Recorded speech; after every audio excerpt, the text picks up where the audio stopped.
Quelle est l'altitude de Port-Charlotte? Le réchauffement climatique. Alors l'altitude de Port-Charlotte, on est à hauteur comme toute la Floride, hein, on est plat en Floride, donc il n'y a pas vraiment d'altitude, à part dans le centre de la Floride, un tout petit peu au nord d'Orlando, là vous avez quelques petites collines, mais très clairement on est à hauteur, voilà, on est proche du niveau de l'eau.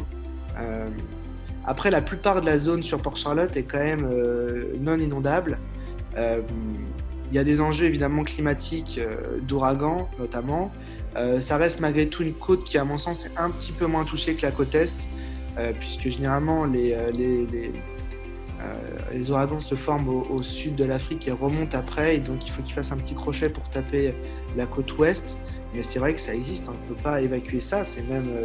ça peut, chaque année, on sait qu'on est en alerte ouragan en Floride, on a l'habitude. Après, quand on vit en Floride, on connaît ce risque.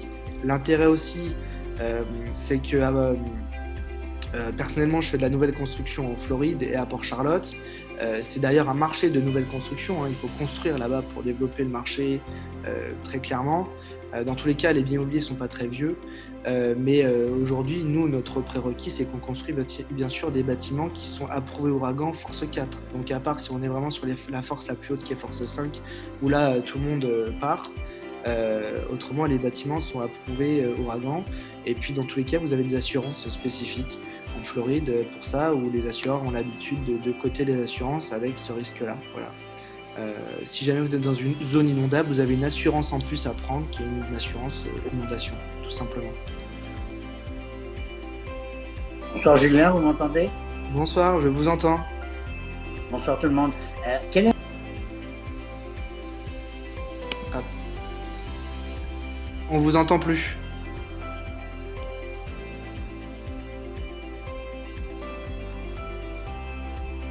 Alors, on vous entend plus. Voilà, là vous devez... Oui, bonsoir. Bonsoir. Quel est l'intérêt d'acheter une maison? À dire que pour les Américains, de louer une maison, à dire qu'en fait les crédits sont tellement faibles qu'aujourd'hui acheter à crédit, finalement ça coûte rien entre guillemets. Bien sûr, c'est un aspect à prendre en compte. Vous voyez, j'essaie de faire synthétique, mais c'est bien sûr un aspect à prendre en considération. C'est-à-dire que les crédits ont énormément reculé là depuis un an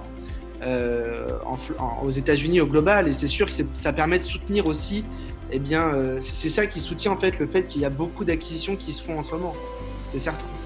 C'est-à-dire que l'argent de la banque ne coûte pas cher, donc les gens achètent. Ceux qui ont un petit peu de cash de côté achètent. Donc il y a une multitude de facteurs qui font qu'aujourd'hui, les marchés immobiliers sont soutenus, et particulièrement en Floride, quoi. C'est corrélé aussi avec le fait qu'il y ait cet enjeu migratoire actuel. Mais bien sûr, les taux... Moi, personnellement, je peux vous donner un exemple personnel. Ma résidence principale en Floride, je l'ai acquis il y a à peu près 2 ans. J'avais un taux sur 30 ans à 4,5%, un petit peu moins que ça, ce qui peut paraître incroyable quand on vient de France, parce qu'évidemment, on a des taux beaucoup moins forts en France. J'ai refinancé il y a, 9-10 mois, avec un refinancement à 2,6. Voilà. Ça vous montre un peu ce qui s'est passé là en très peu de temps. On a diminué les taux par 2. Et évidemment que c'est un impact très important sur les mensualités que les gens payent quand ils deviennent propriétaires. Donc à la fois pour l'investissement ou pour la résidence principale, ça soutient très clairement la demande. C'est sûr. Alors, donc en fait, dans la continuation de ça, l'intérêt que je peux ressentir en me trompant peut-être, c'est qu'en Floride, il y a un investissement à long terme, au moyen terme qui est intéressant au niveau de la plus-value. C'est-à-dire que par exemple, dans l'Ohio, il y a effectivement ce que vous pouvez appeler, je ne parle pas trop le franco-américain, un cash flow qui fait qu'en fait c'est intéressant. La rentabilité n'est pas énorme, mais par contre on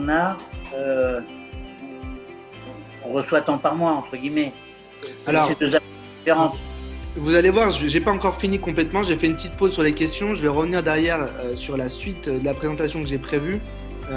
J'ai fait une petite pause parce que on est pas en retard sur le timing que j'ai prévu, mais effectivement déjà sur la Floride, on est plutôt sur un marché, on va dire, patrimonial qui va prendre de la valeur.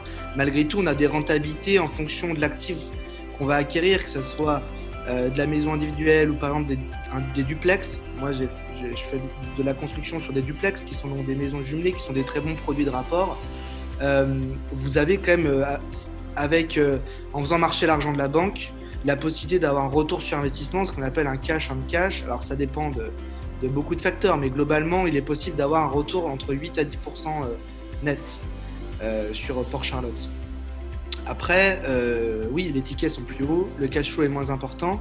Maintenant, on va avancer sur la présentation et vous allez voir un petit peu le nouveau produit qu'on a mis en place pour essayer d'un petit peu conjuguer les deux pour les investisseurs, c'est-à-dire bénéficier d'un marché qui est quand même beaucoup plus stable à mon sens que l'Ohio, même si l'Ohio est très intéressant, tout en ayant des retours sur investissement qui soient plus importants. Voilà.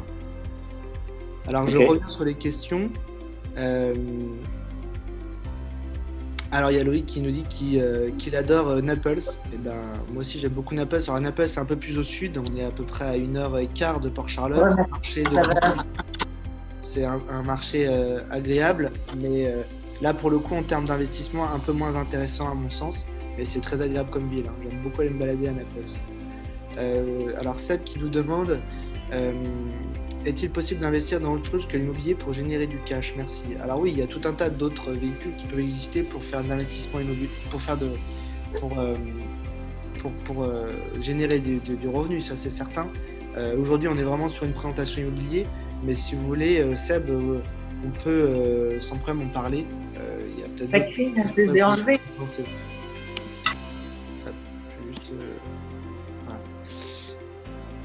Loïc qui nous demande l'Ohio n'est-il pas plus risqué que la Floride? Alors l'Ohio, ça dépend de ce dont on parle. Moi, je fais de l'immobilier à Cleveland, qui est une ville en reconstruction. Donc là, on part de fondamentaux qui sont très différents. C'est pas un marché qui est en expansion, c'est un marché qui est en train de se rebâtir, qui avait été en forte expansion dans les années 50-60 et qui a connu une crise importante liée à une désindustrialisation importante. Et donc là, c'est en train de remonter. Mais évidemment, on part pas du même point. Là, on a à mon sens, des fondamentaux qui sont beaucoup plus importants.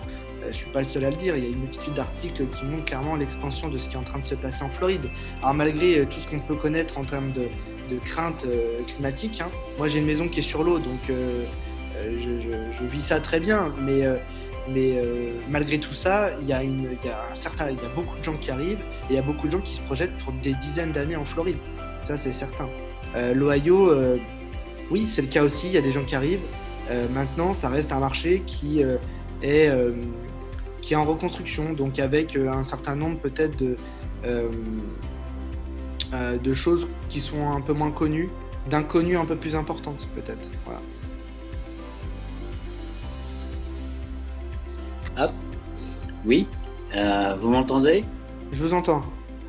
Alors, il y avait une notion dont j'ai entendu parler, je ne sais pas si elle est exacte ou fausse, c'est qu'en fait, si on fait une plus-value aux États-Unis et qu'on réinvestit ce que l'on a gagné, il n'y a pas de problème, entre guillemets, à part la faible taxe, la faible imposition, et que dans l'autre sens, si on veut, passez-moi le terme, reprendre ses billes, il y a une taxation qui est tout à fait différente. Alors, quand vous êtes propriétaire d'un bien immobilier, il y a une disposition qui fait que si vous vendez un bien et que vous réinvestissez dans un autre bien sous un an, vous n'avez pas d'impôt sur la plus-value. D'accord, ok. Et dans l'autre sens, si la personne veut récupérer sa plus-value, la taxation de ce que j'avais cru comprendre… Si vous vendez votre bien et que vous réinvestissez pas sous un an, la taxation va correspondre à votre impôt, votre base d'impôt, votre TMI, votre impôt sur le revenu, en fonction du statut que vous avez. Si votre bien est encadré dans une corp, dans une LLC ou en perso, vous êtes soumis tout simplement à l'impôt qui est à l'impôt global de votre année précédente. Ok. La plus-value est réalisée au-delà de 1 an, en fonction du volume de plus-value que vous générez. Il y a différents paliers, mais globalement, jusqu'à 500 000 $ de plus-value, c'est 15% d'imposition. D'accord. Donc, c'est pas très important, entre guillemets. C'est pas très important. Alors là, ce que je viens de vous présenter, c'est complètement de ce registre-là, parce que vous n'avez pas la propriété. Vous avez un contrat avec une reconnaissance de dette. Et donc, là, clairement, vous êtes imposé. Alors, soit c'est un contrat entre une LLC que vous avez et notre LLC, soit c'est un contrat entre vous perso et notre LLC. Globalement, ça ne changerait pas grand-chose puisque c'est toujours soumis au même impôt qui est l'impôt personnel aux États-Unis. Vous avez un impôt qui est progressif et donc vous êtes soumis à cet impôt-là sur les revenus qui sont générés. Au même titre que si vous aviez un bien et que vous génériez des loyers. L'intérêt, c'est qu'en Floride, vous n'avez pas d'impôt supplémentaire contrairement à d'autres États américains. Il y a seulement l'impôt de Washington à payer. Ok, merci. Compris, hein. Alors, je vais reprendre les questions en parallèle. Alors oui, on a des photos réelles et non 3D. On a même une vidéo, en fait. Je pourrais vous mettre tout ça par la suite de la présentation. J'ai fait une présentation d'un bien qui est similaire. La différence, c'est que ce bien-là a été vendu sur un terrain qui n'est pas ce type de terrain, qui a un accès canal. Et donc, la maison avait été vendue moins cher. Ça dépend où vous posez la maison. La maison, c'est la même.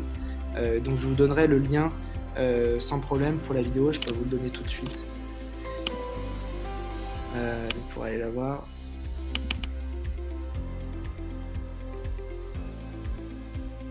Le lien de la vidéo de présentation de la maison.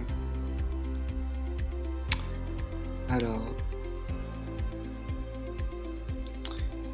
Isabelle qui demande quel serait le prix d'une propriété de ce type. Donc une propriété de ce type, et on a pas mal de comparables autour qui le prouvent, va être vendue entre 500 000 et 700 000 $. On sera plutôt d'ailleurs entre 600 000 et 700 000 $ pour le prix de vente. Voilà, sur ce type de bien. Il est également possible, bien sûr, de faire l'acquisition de ce bien. Vous pouvez participer au projet de construction, voilà, initier le projet et derrière prendre la propriété si ça c'est quelque chose qui vous intéresse. C'est des propriétés qui sont particulièrement plébiscitées pour notamment de la location court terme. Voilà. Et bien sûr qu'on peut tout organiser derrière, à la fois la gestion et surtout l'ameublement de la propriété. On a des partenaires locaux qui s'occupent de tout ça et qui font même des packages de meubles. Voilà, qui permettent de meubler ce type de bien, des meubles de qualité évidemment, qui vont avec ce type de bien. Loïc, pourquoi se focaliser sur un marché aussi exclusif, accès baie, ponton privé, plutôt que se dédier à un marché de masse, rentabilité plus élevée? Alors en fait, oui, on se focalise sur ce type de produit parce qu'il y a une rareté déjà de manière globale sur le comté de Port-Charlotte, mais encore plus sur ce type de bien. Il faut déjà pouvoir avoir accès à ces terrains qui sont quand même plus onéreux que des terrains classiques. D'accord, il y a une différence qui est assez importante. Un terrain de ce type, globalement, et d'ailleurs ça va faire écho à pourquoi est-ce qu'on a besoin de 5 000 $ par maison. En fait, un terrain de ce type va s'acheter entre 60 et 70 000 $. Si vous voulez, sur la zone, il y a une zone plus au nord qui est plus intéressante parce qu'il n'y a pas de pont et donc vous pouvez stationner un bateau à voile. La zone un peu plus au sud, qui a accès aussi sur l'eau, elle, il y a un pont, vous allez devoir passer un pont, donc on peut simplement stationner des bateaux à moteur. En fonction de la taille du terrain aussi, ça va faire un peu fluctuer le prix. Aujourd'hui, clairement, le prix, là, je suis sous contrat sous 2 terrains, on va closer à 69 000 le terrain. Derrière, en gros, le delta qui reste, des 30 000 $ vont tout simplement servir à viabiliser le terrain, le préparer, rendre le terrain propre, commencer à terrasser. Et donc, voilà ce à quoi servent les 100 000 $ concrètement. Ça nous intéresse parce qu'évidemment, il y a une rareté sur ce type de produit. On a aussi une marge qui est un peu plus importante, ce qui nous permet de sécuriser une part sans problème pour l'investisseur, comme on l'a fait, et une part qui est plutôt généreuse. C'est très clairement sur de la maison à 250 000 $ qu'on pourrait faire. Déjà, nous, c'est pas nos standards, donc on ne fera pas à 250 000 $ de la maison ou vraiment des choses très spécifiques. Mais clairement, la marge est aussi beaucoup plus réduite. Il y a une notion que je ne vous ai pas apportée, mais vous savez que les lumber, c'est-à-dire en fait tout ce qui est charpente en bois aux États-Unis et notamment en Floride, ont énormément augmenté au cours de l'année 2020, à tel point que parfois ça a vraiment mis en difficulté certains constructeurs puisque ça a augmenté la construction parfois jusqu'à 20%. Donc on est quand même aussi précautionneux sur ce qui est en train d'arriver. Pourquoi est-ce que c'est en train de faire ça? Parce qu'il y a eu bien sûr un embargo avec la Chine et donc il y a du bois qui est importé de Chine. Parce que aussi avec le Covid, il y a eu des vrais enjeux sur les manufactures qui produisent ce type de matériaux qui travaillent le bois. Donc en fait, il y a eu un vrai déficit. En plus de ça, il y a eu comme vous avez vu, il y a eu plus de gens qui ont construit. Donc voilà, il y a eu ces enjeux de matériaux. Donc on veut aussi avoir une marge qui est plus importante. Ce type de bien particulièrement permet d'avoir ce type de marge pour prévoir tout type de problématique au cours de la construction si jamais il devait y en avoir. C'est aussi un marché qui est plus sécurisant parce que vous allez avoir un certain nombre d'acheteurs, même si le ticket est plus haut, il y a une rareté qui fait que je ne peux pas être garantir, mais je pense qu'il y a de très très fortes chances que les maisons soient toutes sous contrat avant qu'on délivre la construction. Généralement, les gens commencent à... Nous, on advertise la maison dès le départ, dès qu'on commence à travailler le terrain. Donc, elle est sur toutes les grandes plateformes, Zillow, Realtor et compagnie. Mais très clairement, dès que vous commencez à avoir les murs et un peu le toit, là, les gens ils commencent à être intéressés, ils viennent vous voir pour savoir ce qui se trame et ce que vous allez faire comme construction. Alors Paul qui nous demande quel volume d'acquisition et de rendement annuel, loyer, prix d'acquisition s'il vous plaît. Quel volume d'acquisition et rendement annuel?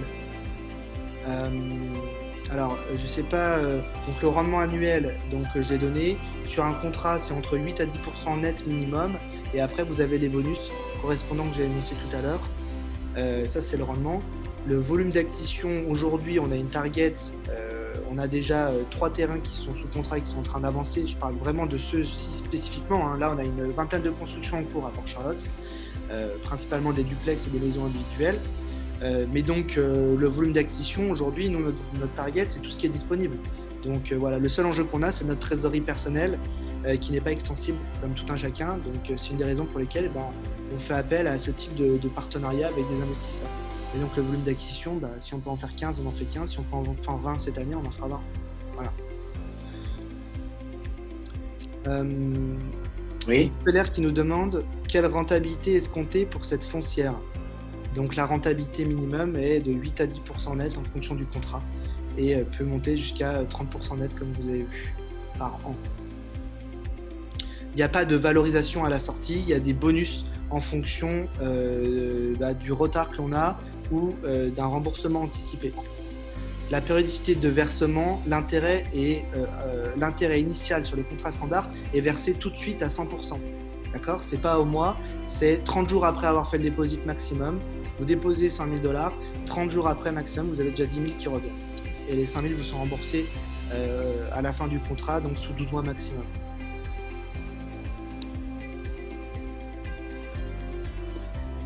Alors la foncière, nous, là la question de Monsieur Lair, en fait nous oui on utilise du levier bancaire, vous ce que vous amenez c'est du cash. Voilà. Après notre modèle à nous, oui il utilise du levier bancaire. Vous apportez 5 000 $, le coût de la construction, on va avoir une estimation en appraisal autour de 500 000 $, donc on va avoir un emprunt qui va faire le reste. Voilà. Alors vous avez une question peut-être? Oui, vous m'entendez? Je vous entends. Comment fait-on pour ouvrir un compte aux États-Unis? Alors, je vous reviendrai un peu plus tard sur ça, mais pour ouvrir un compte bancaire aux États-Unis, il faut plutôt il faut se déplacer en fait. Il n'y a pas 36 solutions ou après vous avez des solutions de banque en ligne. Mais on reste focus un peu sur l'immobilier et puis si vous voulez après on pourra se parler peut-être si vous avez des questions plus spécifiques. Mais ouvrir un compte bancaire aujourd'hui, il faut se déplacer aux États-Unis en grande majorité. Voilà. Avec le Covid, c'est un peu difficile en ce moment. Ouais, je sais bien. Ok. Alors, Monsieur Lair qui nous redemande, construisez-vous aux dernières normes techniques et envisagez-vous une toiture photovoltaïque avec tuiles type Tesla à port W pour l'été et la clé? Alors oui, on construit aux dernières techniques. Non, on ne va pas mettre de ce type de tuiles. C'est une technologie en fait qui est toujours similaire pour la toiture, qui est une toiture en shingle. Ce sont en fait des tuiles de bitume. Voilà, c'est ce qui est le plus commun aux États-Unis. Les dernières normes techniques, c'est bien sûr que ce sont des bâtiments qui sont tout simplement aux normes ouragan, force 4, c'est ce que je vous ai dit tout à l'heure. Donc toutes les ouvertures, fenêtres, portes, portes de garage sont toutes aux normes ouragan. Et donc dernière technologie en termes d'isolation aussi, bien sûr. Loïc qui demande, le fait d'être considéré comme investisseur dans votre foncière peut-il nous permettre de prétendre un visa E2 investisseur? C'est une bonne question, j'ai pas encore creusé dans ce sens-là. C'est pas impossible. Et après, tout va dépendre aussi du volume d'investissement. Dans l'immobilier, généralement, il faut avoir un volume d'investissement qui soit plus important. On a déjà fait des visas E2 investisseurs sur des gens qui ont acquis des biens avec nous, notamment dans l'Ohio à Cleveland. Ça pourrait être le cas aussi à Port-Charlotte. Ça, c'est une question, voilà. Si vous voulez, Loïc, on pourra se poser. N'hésitez pas à m'envoyer un message et on pourra se poser pour voir ça avec un avocat d'immigration. On a un avocat d'immigration spécifiquement pour tous les dossiers sur l'immobilier. Donc c'est une question que je peux lui poser si vous souhaitez avoir cette réponse. Je préfère pas m'engager là-dessus, mais tout est possible, donc à voir. Alors PM75 qui nous demande pourquoi emprunter à des taux élevés à des investisseurs français plutôt que d'emprunter à taux faibles auprès des banques US.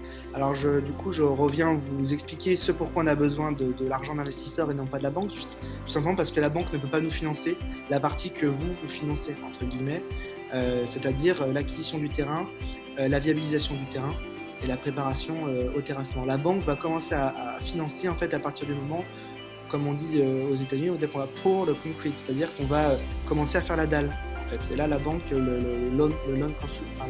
l'emprunt de construction va commencer à fonctionner.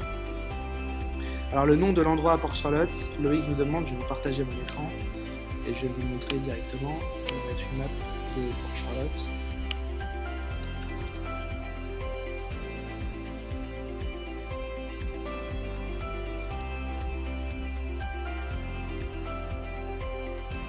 Alors, hop, j'aurais dû mettre même derrière le Charlotte County.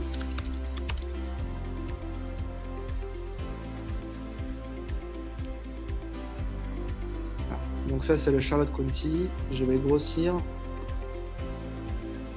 Est-ce que je peux grossir? Ouais, je peux carrer.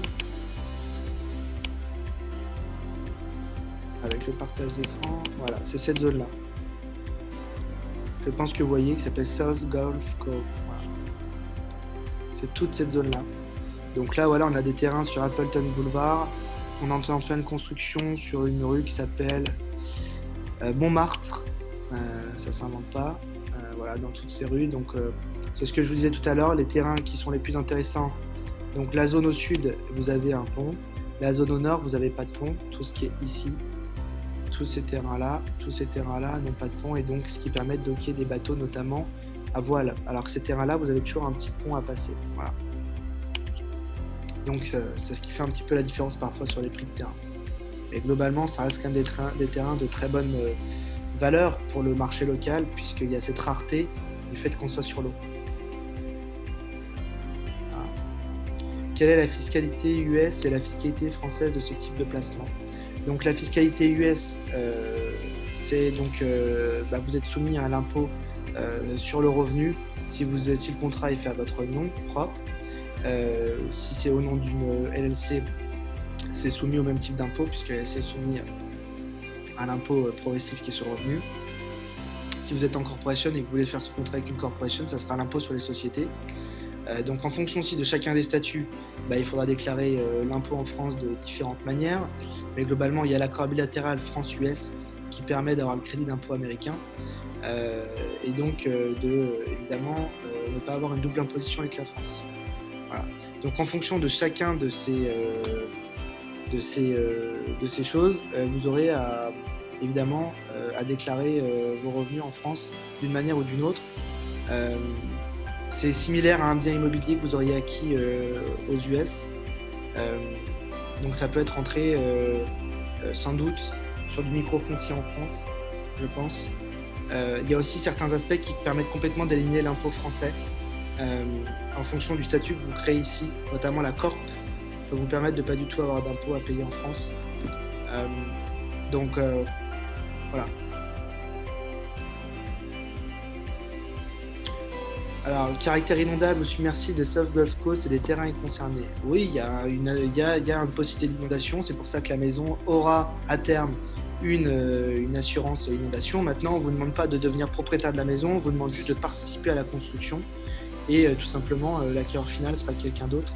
Donc finalement, ce risque-là inondable dans le temps ou submersible, bon, voilà, ça sera pas le cas normalement pour vous. Mike qui nous demande « Bonjour, je n'ai pas saisi le nom de la localisation des 15 terrains. » Alors, je vous le redonne. South Gulf Cove. Voilà. Je suis partagé en écran, pardon. Gulf Cove. Je n'ose pas trop. Voilà.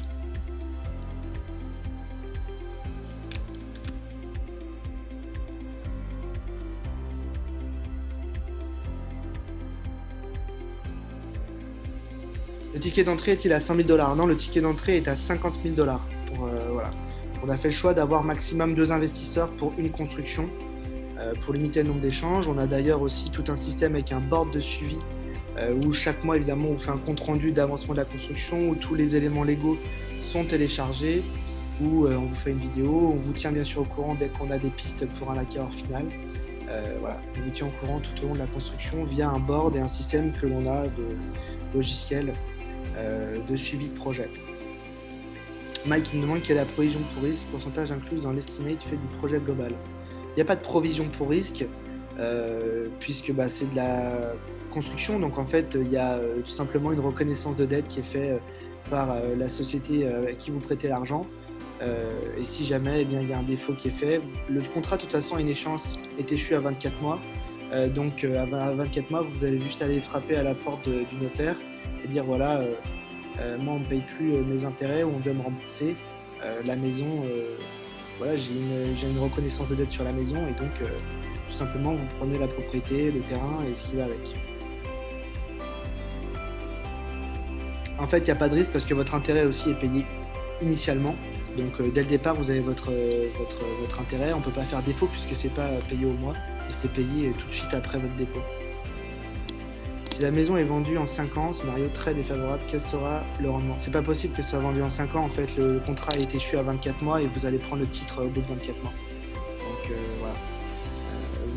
On fait défaut au bout de 24 mois. Les prévisions de contrat, c'est 12 mois. À partir de 12 mois, en fait, on commence à être en retard sur le contrat. Donc vous avez un bonus de rendement. Voilà. Et très franchement, toutes ces constructions ont été faites, toutes les constructions de maisons individuelles qu'on a faites ont été faites en 9 à 12 mois. Même ce type de maison-là. On prévoit plus large, évidemment, mais 5 ans, ça ne fonctionnerait pas. Même auprès de la banque, ça fait partie de notre métier de savoir faire ces projets-là dans un temps donné. 5 ans, très clairement, là, il y a un gros problème et c'est pour ça que le contrat serait sous défaut. Il va faire défaut. Voilà. Bonsoir Julien, je voulais savoir si vous proposez un pack où on investit dans la foncière, on choisit d'acquérir une maison, la passe en location courte durée, genre par toi. Autre point, est-ce qu'une maison de cette hauteur de prix 600K, 700K générerait un cash flow positif sur une location courte durée? Ah oui, c'est une option aussi, bien sûr, qui est envisageable. Vous êtes sans doute, les investisseurs qui prennent part au projet dès le départ sont sans doute en meilleure position s'ils veulent garder le bien. Évidemment que plus vous manifestez un intérêt tôt, plus vous êtes en capacité de négocier, parce que comme je vous ai dit, plus on avance dans la construction, plus il y a des gens qui viennent frapper à la porte et qui sont intéressés par le projet. Et c'est pour ça qu'une majorité des projets en fait sont vendus avant la fin de la construction. Voilà. Là, vous voyez, on a une maison en construction, bon, rien à voir, c'est notre modèle standard 3 chambres de salle de bain qui va être livré, je pense, sur le 30 avril, cette maison. On va mettre à peu près 9 mois pour la finaliser, la maison.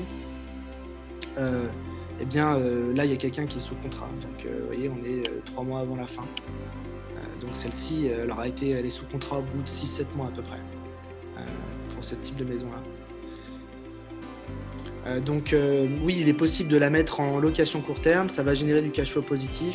Il faut étudier les chiffres. Si c'est quelque chose qui t'intéresse, Maxime, je pourrais revenir vers toi pour avoir une estimation. Il faut savoir qu'à Port-Charlotte, en gros, vous allez être loué très bien de novembre à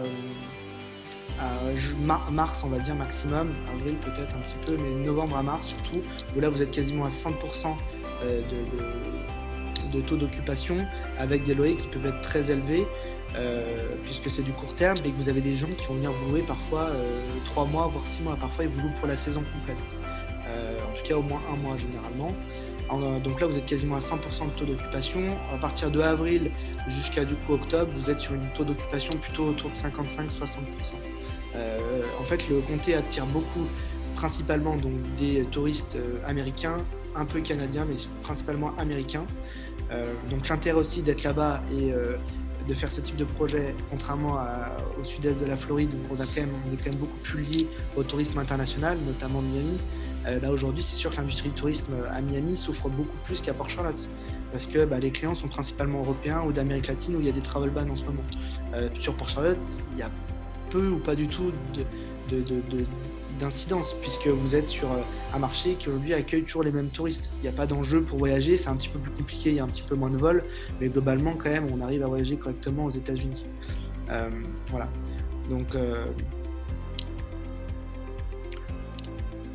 Donc juste pour finir, Maxime, oui, on peut faire du court terme, on peut meubler, on peut s'occuper de la gestion en court terme.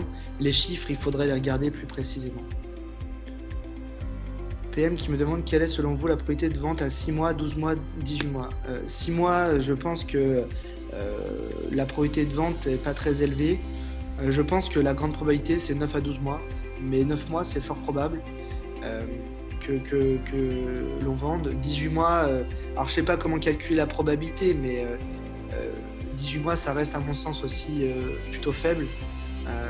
Voilà. Là, je pense que la plus grande probabilité c'est 9-12 mois. 18 mois, c'est possible, ça peut être exceptionnel que quelqu'un vraiment ait envie. L'intérêt aussi pour quelqu'un de se positionner plus tôt, c'est que ça, ce sont des maisons semi-custom. Aux États-Unis, en gros, pour faire simple, il y a 3 types de construction. Vous avez vraiment les maisons standards où, en gros, le builder, le promoteur va toujours utiliser les mêmes plans, toujours les mêmes matériaux, et donc il va juste vous mettre le garage d'un côté ou de l'autre de la maison pour donner un effet de différence, un faux semblant de différence, on va dire. Et donc c'est du standard, et donc les gens n'ont pas possibilité de modifier quoi que ce soit. Le semi-custom, donc sur ce type de bien qu'on propose, ça va être ça. Là, les gens ont possibilité, s'ils se positionnent en amont, d'apporter des modifications. On peut modifier le carrelage, on peut modifier... on est quand même des interlocuteurs qui allons pouvoir prendre en compte ce que les gens souhaitent. Après, les plans, dès qu'ils sont posés, la maison, comment elle est faite, ça sera toujours la même. Mais par contre, à l'intérieur, à l'extérieur, on peut aussi apporter quelques modifications, faire des clôtures, modifier aussi la taille de la piscine si elle n'est pas faite, si les gens se positionnent en amont. Donc ça va intéresser aussi des gens, c'est pour ça qu'ils peuvent se positionner en amont. C'est difficile à dire, franchement, la probabilité, c'est pas évident. De mon expérience, à la fois sur les duplex et sur les maisons individuelles, la grande majorité des maisons se sont mis sous contrat sous 9 à 12 mois.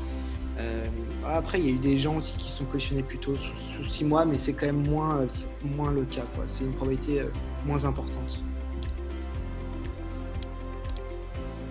Alors, peut-on choisir le terrain sur lequel nous souhaitons potentiellement investir ? Si vous voulez, oui, vous pouvez choisir. On va vous donner une liste de terrain qui est intéressante. Après, nous, on en a déjà en portefeuille, donc l'intérêt, c'est que on peut déjà commencer rapidement sur le terrain. À chaque fois, si on doit reprendre le terrain, si on doit être en négociation pour acheter un terrain, ça va faire perdre un peu de temps. En soi, les terrains sont tous quasiment les mêmes. Voilà. Après, très franchement, pour vous, ça ne changera rien puisque le rendement sera toujours le même. Ça va dépendre du montant que vous allez investir.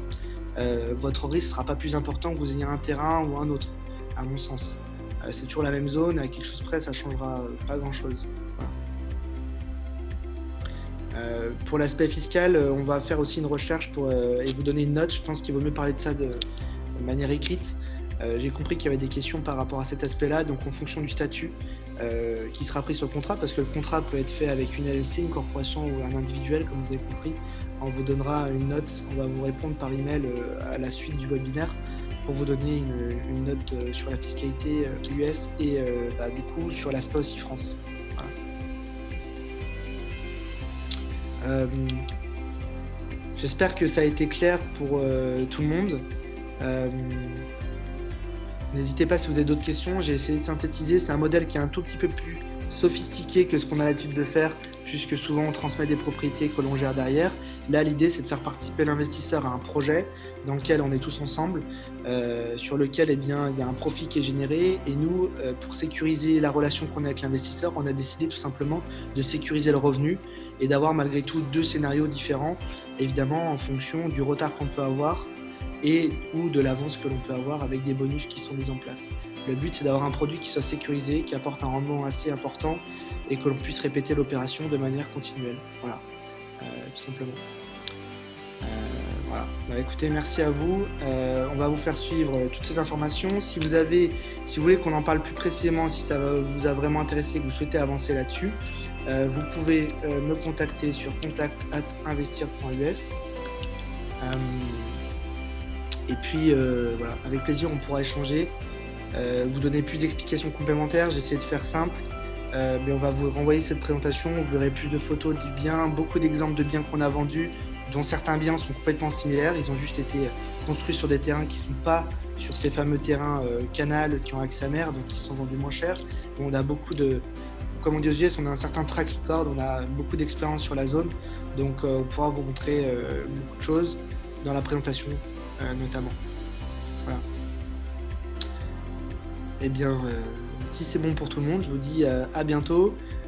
Et puis merci beaucoup d'avoir participé à la présentation. Et encore une fois, si vous avez des questions, n'hésitez pas.